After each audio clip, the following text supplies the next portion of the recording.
오늘 누가복음 24장에 나와 있는 이 본문의 말씀은 부활하시던 날 우리 예수님께서 제자들이 모인 자리에 처음 나타나셔서 하셨던 말씀을 소개하고 있습니다. 아시는 대로 예수님께서는 공생애를 시작하시면서 12제자를 부르셨습니다. 갈릴리 바닷가에서 고기 잡는 어부들을 부르셨고요, 세관에 앉아있던 세리도 부르셨습니다. 여러 모양의 배경을 가진 제자들이지만 예수님께서는 그들을 불러가지고 그들과 함께 먹고 자고 같이 기도하고 또 그들을 보내가지고 사람들에게 복음을 전하게 하시고 하는 사역을 3년 동안 하시면서 제자들을 양육하셨습니다.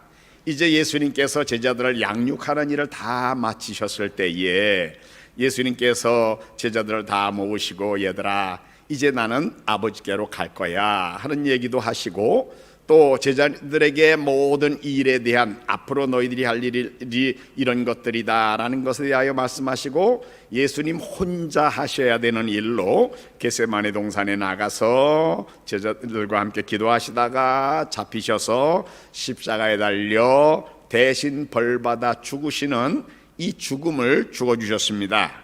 그리고 아시는 대로 금요일 십자가에 달려 죽으시고 토요일 무덤에 계시다가 주일날 예수님 부활하셨는데요, 그 부활하시던 날 저녁에 제자들은 아직도 유대인들을 두려워해가지고 흩어지지 못하고 모여 있습니다. 그 한가운데에 우리 예수님이 오신 거예요.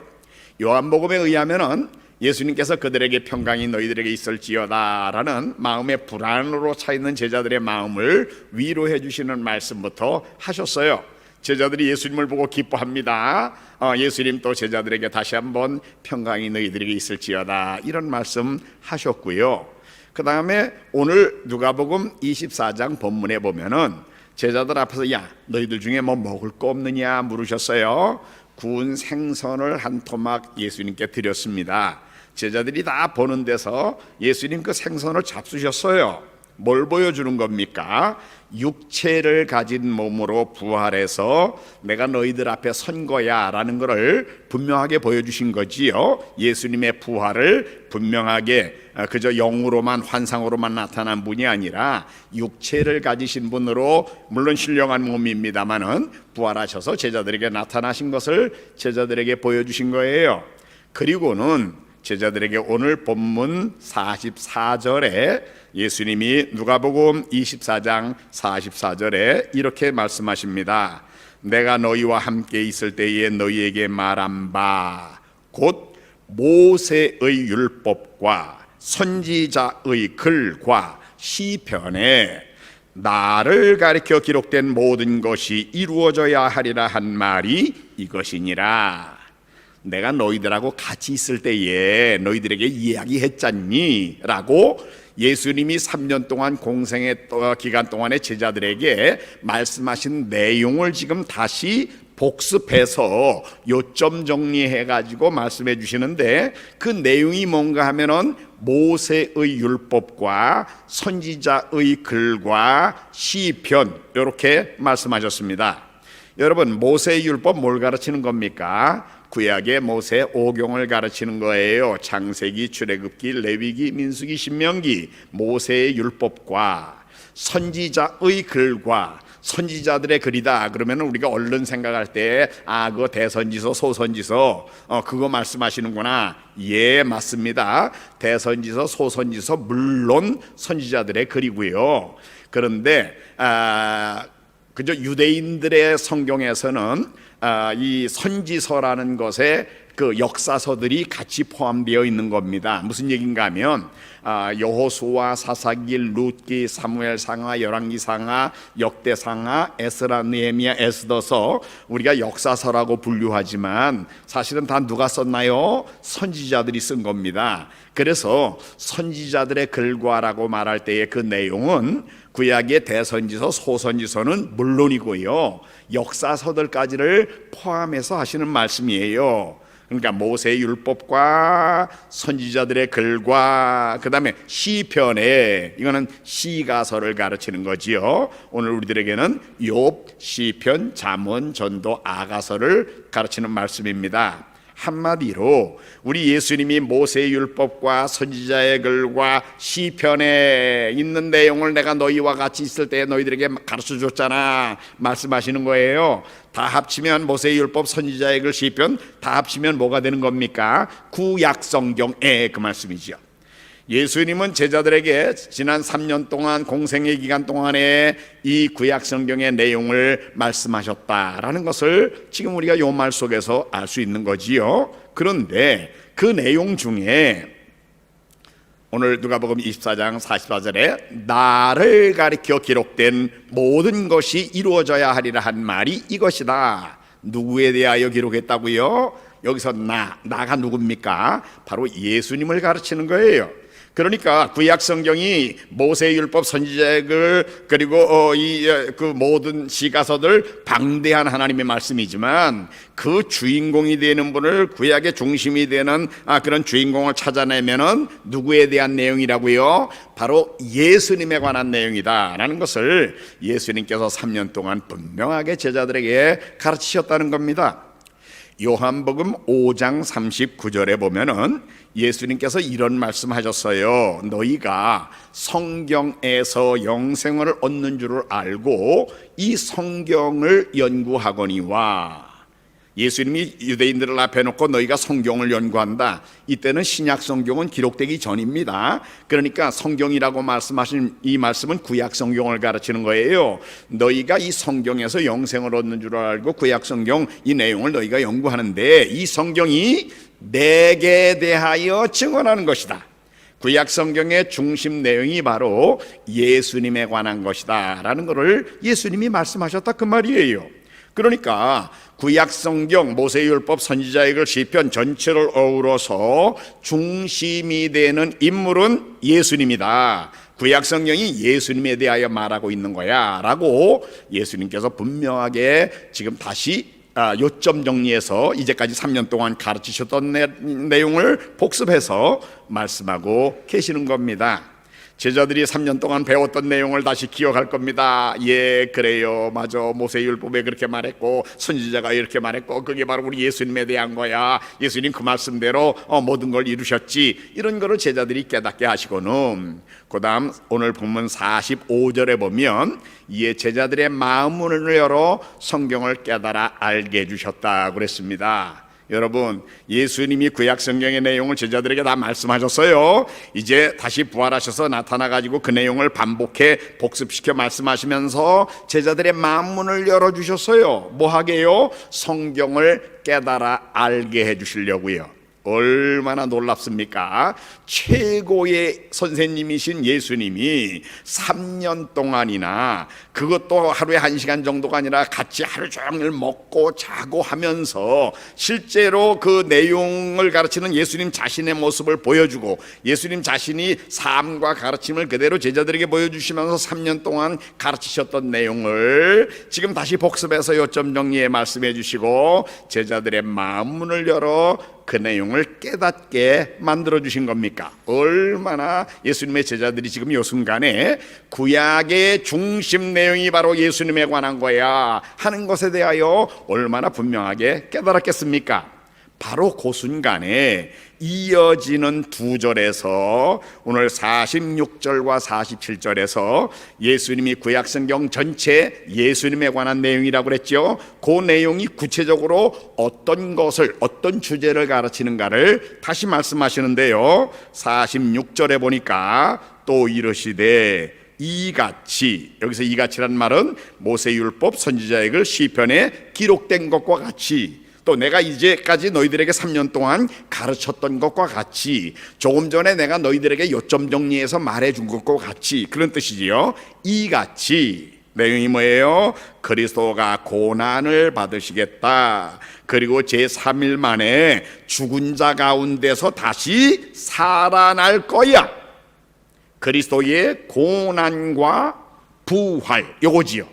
그러니까 예수님에 의하면은요, 구약 성경 전체의 가장 중심이 된 내용이 예수님에 관한 건데, 특별히 예수님에 관한 것 중에도 중심 내용이 뭐예요? 메시아이신 예수님이 우리 인류의 죄를 위하여 십자가에 달려 대신 벌 받아 죽으실 거야 라는 그리스도의 고난, 그리고 죽음으로 끝나는 게 아니라 사흘 만에 사망의 권세를 깨고 부활하실 것이다 라는 부활, 그리스도의 고난과 부활, 요것이 구약성경 전체의 내용 중에 첫 번째 중심 내용이야 라고 예수님이 말씀하신 것입니다. 이게 46절이고요 그것만 있는 거 아닙니다. 47절 그 다음 절에 예수님이 또 하나 말씀하십니다. 또 그의 이름으로 제사함을 받게 하는 회개가, 여기서 그의 이름, 그는 누구요? 죽었다가 부활하시는 바로 그분이지요. 그리스도. 그분의 이름으로 제사함을 받게 하는 회개가 예루살렘에서 시작하여 모든 족속에게 전파될 것이 기록됐다. 어디에요? 모세율법, 선지자의 글, 시편에, 구약에 기록됐다고 말이에요.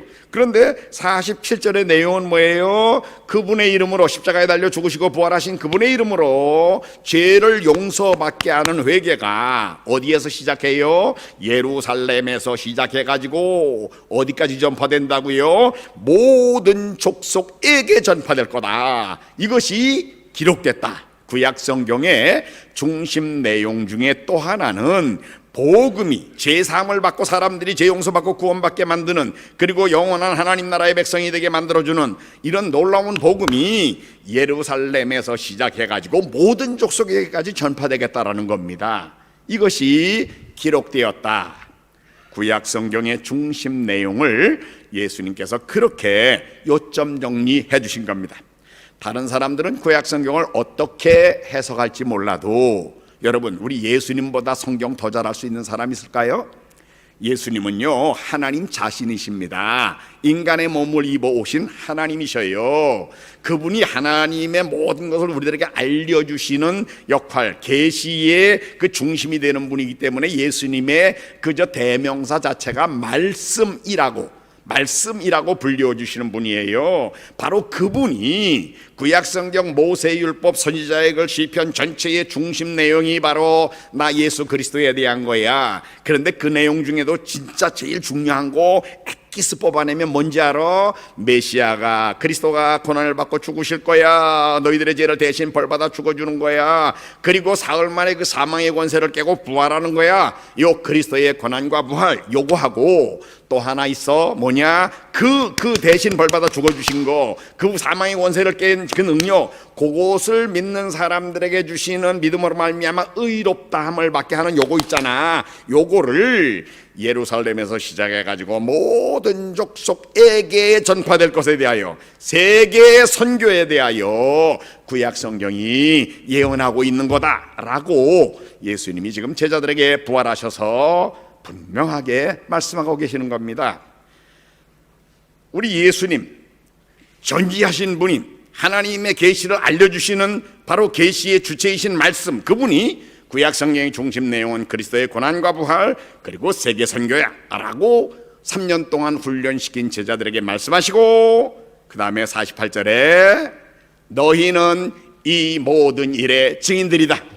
앞으로 너희들이 해야 할 일이 바로 이거야. 너희들은 내가 십자가에 달려 죽을 때에 너희들이 목격했지? 내가 지금 부활해서 너희들에게 나타나가지고 지금 말하지? 부활한 나를 봤지?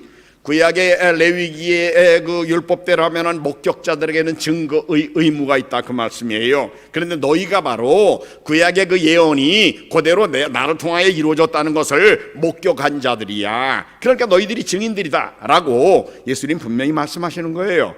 그러면서 이 말씀은 아울러 앞으로 너희들이 해야 할 일이 뭐냐? 바로 이 사실을, 그리스도의 고난과 부활, 이 내용을 전 세계 모든 나라 모든 종족들에게 전하는 일의 증인으로서의 역할을 너희들이 해야 돼 라는 것을 예수님께서 지금 분명하게 제자들에게 말씀하셨다라는 것입니다. 이것이 우리 예수님에 의한 구약 성경의 중심 내용입니다. 그리스도의 고난과 부활 그리고 세계 선교, 이것이 구약 성경 전체의 가장 중요한 중심 주제다라는 겁니다. 구약 성경, 우리가 가지고 있는 성경의 아주 많은 부분이 구약 성경이죠. 거기에 중심 내용이 그리스도의 고난과 부활 그리고 세계 선교입니다. 그런데 우리가 가지고 있는 성경이 또 신약 성경이 있잖아요. 신약의 중심이 되는 메시지는 뭘까요?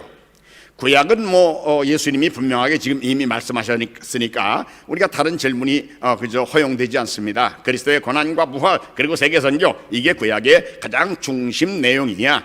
너희들이 어떻게 이해하든지 하나님이 구약 성경의 모든 내용을 영감된 사람들에 의하여 우리에게 주실 때에 하나님이 주신 중심 메시지는 바로 요거야 라고 말씀하셨고요.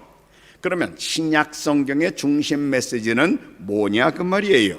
여러분, 신약 성경을 기록한 사람들 중에 가장 신약 성경의 많은 분량을 기록한 사람, 그 가장 많은 분량을 기록한 사람이 요게 우리가 전하는 메시지의 내용입니다 라고 말을 하는 게 있다 그러면 그것이 신약 성경의 중심 내용이라고 할 수 있는 것일 것입니다.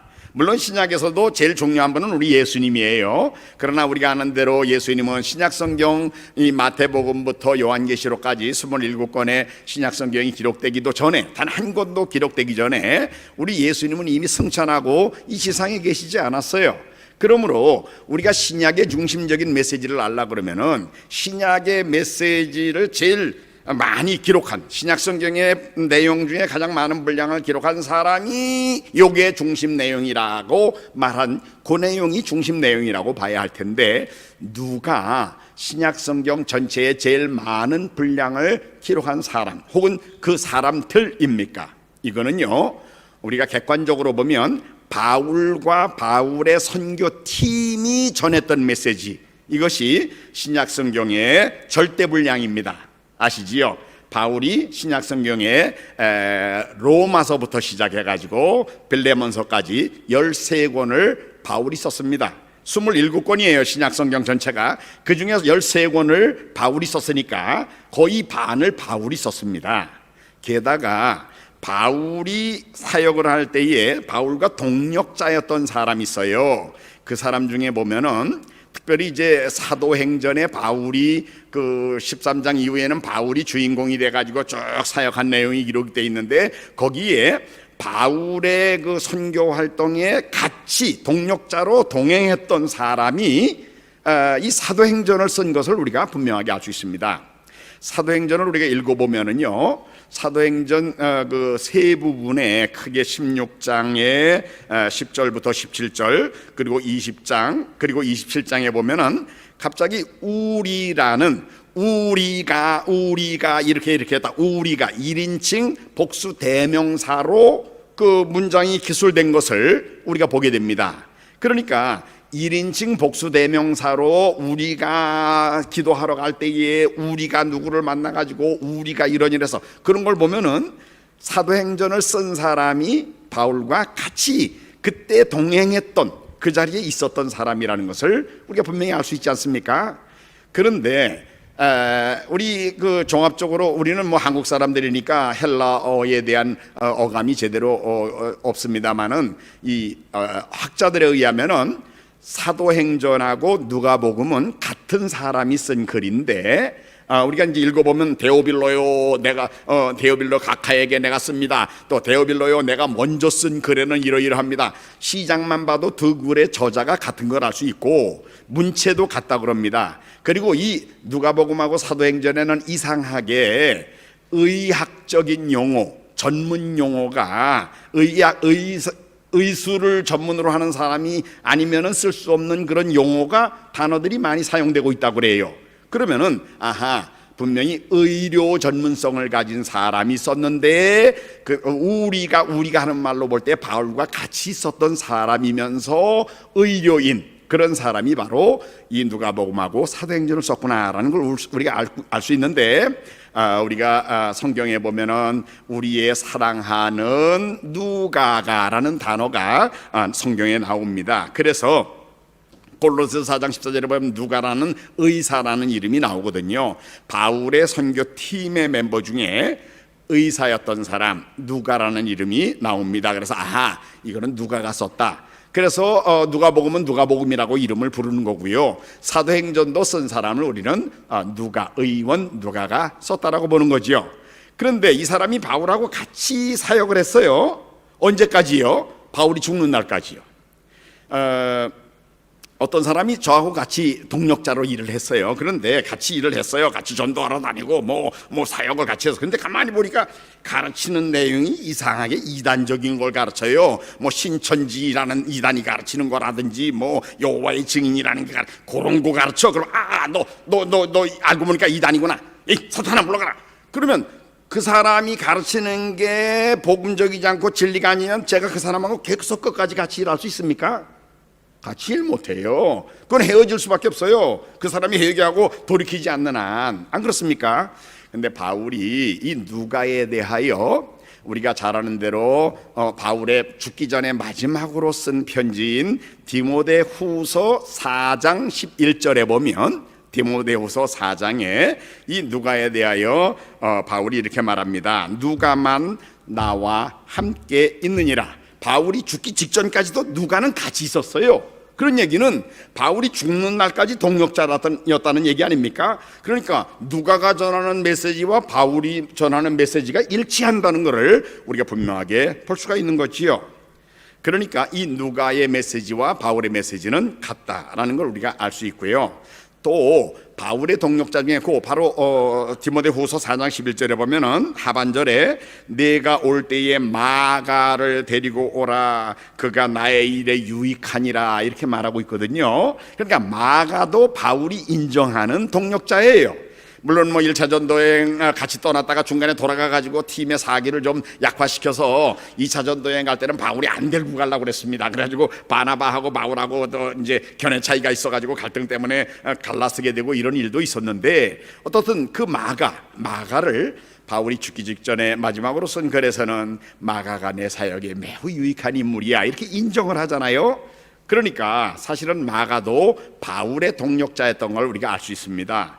바울이 13권의 성경을 썼어요. 누가라는 의사가 누가복음하고 사도행전이라는 신약성경에 굉장히 많은 분량의 성경을 기록했어요. 마가가 마가복음을 기록했습니다. 그렇다고 하면 바울과 누가와 마가 다 한 선교팀의 멤버고 그들이 전한 메시지는 신약성경의 중심 메시지라고 봐도 틀림이 없을 거다라는 것입니다. 그런데 이 바울이 1, 2, 3차 전도여행을 다 마친 다음에 예루살렘에서 체포돼 가지고 가이사라의 그 총독부의 감옥에 2년간 갇혀 있다가 2년 후에 그저 총독이 이제 벨릭스에서 베스도 총독으로 총독이 바뀌면서 그때 아그리빠라는 왕이 이 가이사라 총독부를 방문했을 때에 이 왕이 이 바울을 만나보고 싶다고 그러니까 이 신임 총독 베스도가 그래요? 그럼 내일 감옥에서 그 사람 불러내지요. 바울을 이 아그리빠 왕 앞에 불러내 세웠습니다. 그때 아그리빠가 바울에게 야 네가 이제까지 뭘 했는지 한번 얘기해봐라 이렇게 허락을 해줬어요. 그래서 바울이 사도행전 26장에 보면은 사도행전 26장 1절부터 23절까지는 바울이 이 아그리빠 앞에서 내가 어떻게 예수님을 알고 믿게 됐고 내가 전한 메시지는 요겁니다 라는 것을 말한 내용이 기록이 되어 있습니다. 그런데 그 아그리빠 왕 앞에서 바울이 말한 내용의 맨 마지막 결론 부분이 22절과 23절인데요. 사도행전 26장 22절에 바울이 이렇게 말합니다. 하나님의 도우심을 받아 내가 오늘까지 서서 높고 낮은 사람에게 증언하는 것은 선지자들과 모세가 반드시 되리라고 말한 것밖에 없습니다. 무슨 얘기요?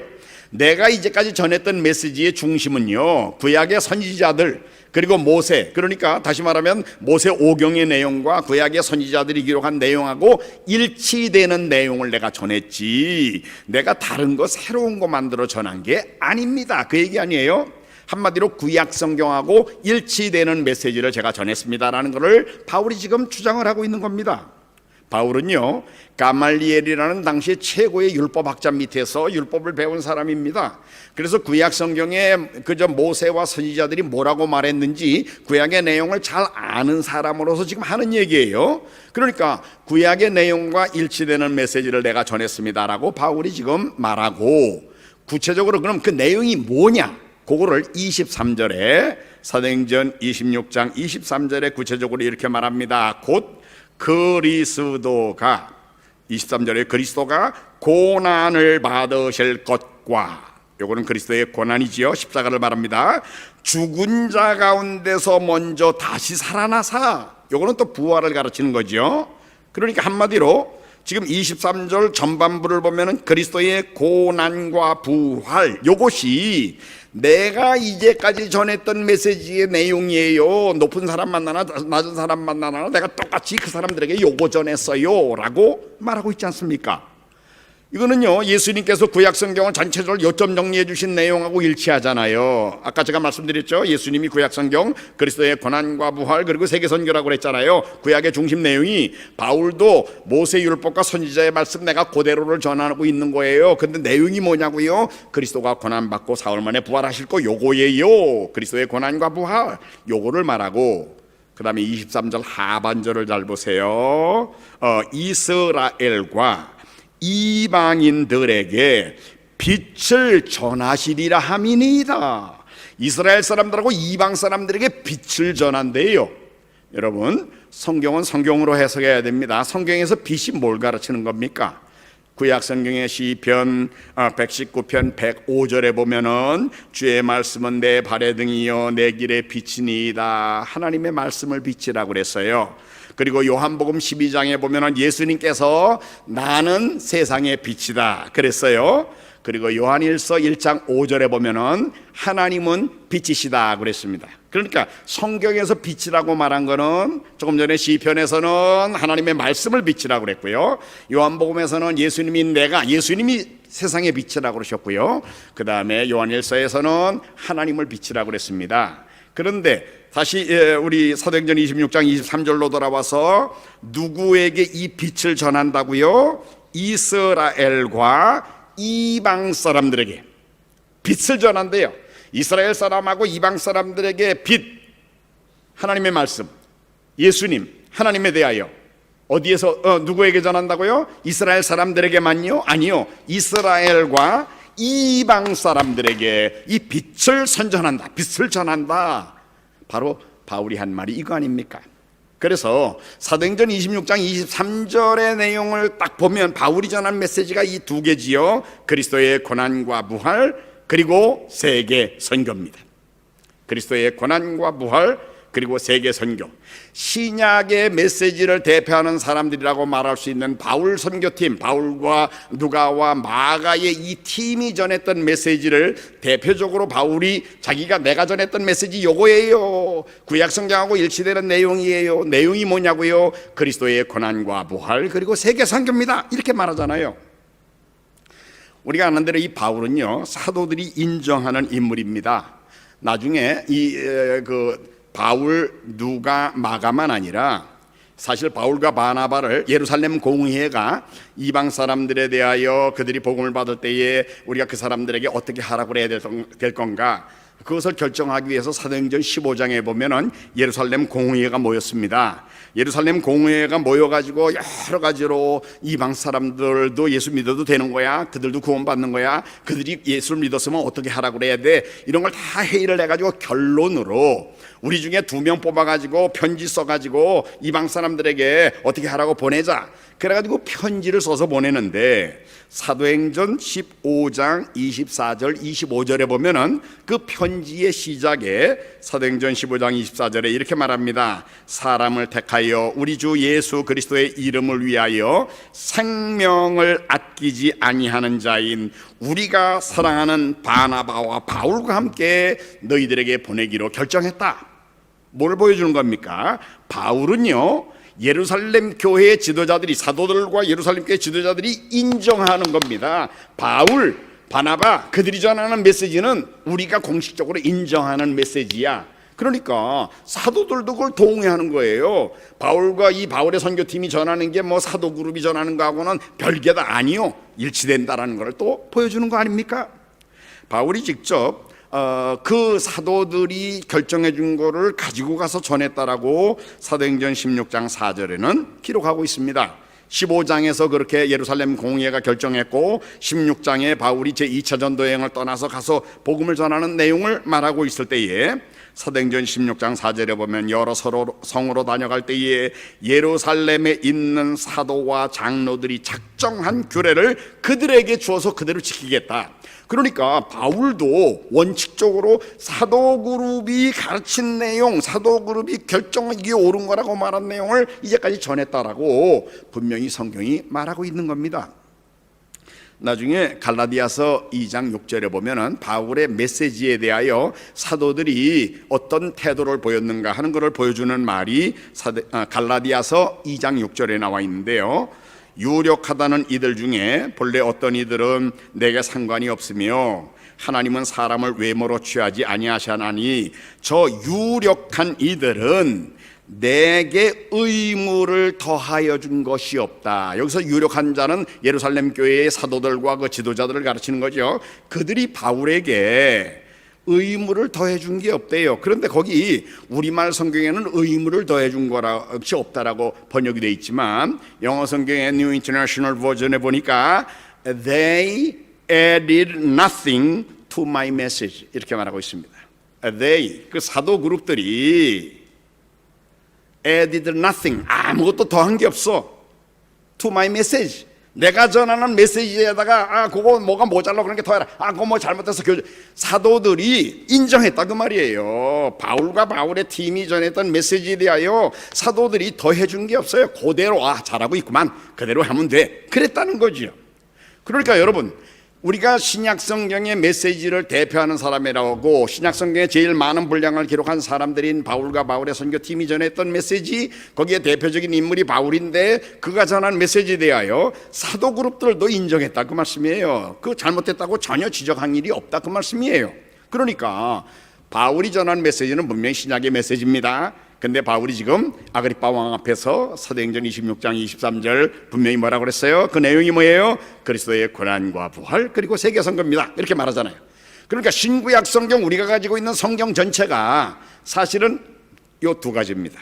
구약 성경도 신약 성경도 중심 내용은 main theme of whole Bible, 이것이 그리스도의 고난과 부활 그리고 세계 선교, 요거다 그 말씀이에요. 여러분 안 그렇습니까? 우리들의 구속의 역사에 중요한 세 가지 사건이 있습니다. 우리가 구원받고 하나님 나라의 백성이 되게 되는 데에 이 구원의 역사 속에서 보면 중요한 세 가지가 있는데요. 그 첫 번째 구속의 역사의 첫 번째 사건이 우리들의 죄를 위하여 메시아이신 예수님이 인간의 몸을 입어 세상에 오셔서 십자가에 대신 벌받아 죽어주시고 사망의 권세를 깨고 부활하시는 그리스도의 고난과 부활입니다. 이것이 바로 구속의 역사 속에서 가장 중요한 첫 번째 중심적인 사건이에요.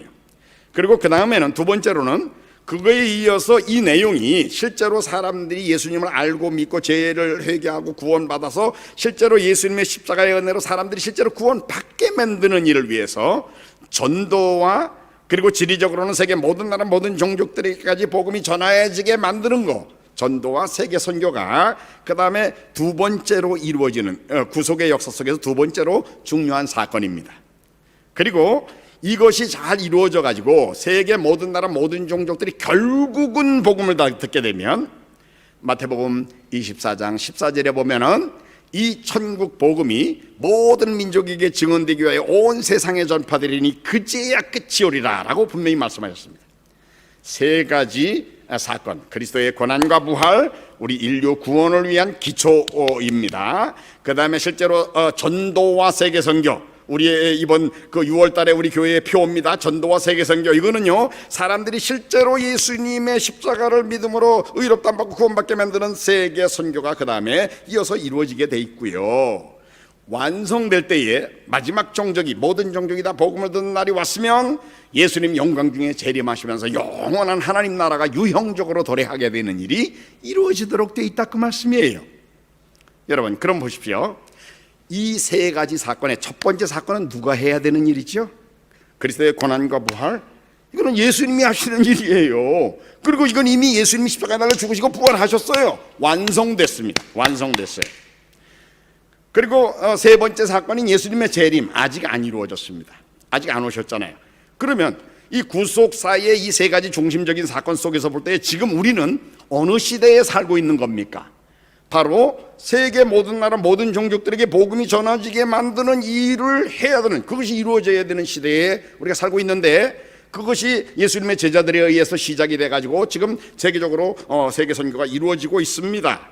근데 아직은 완성은 안 된 거예요. 이게 완성되면 예수님 재림에 오시잖아요.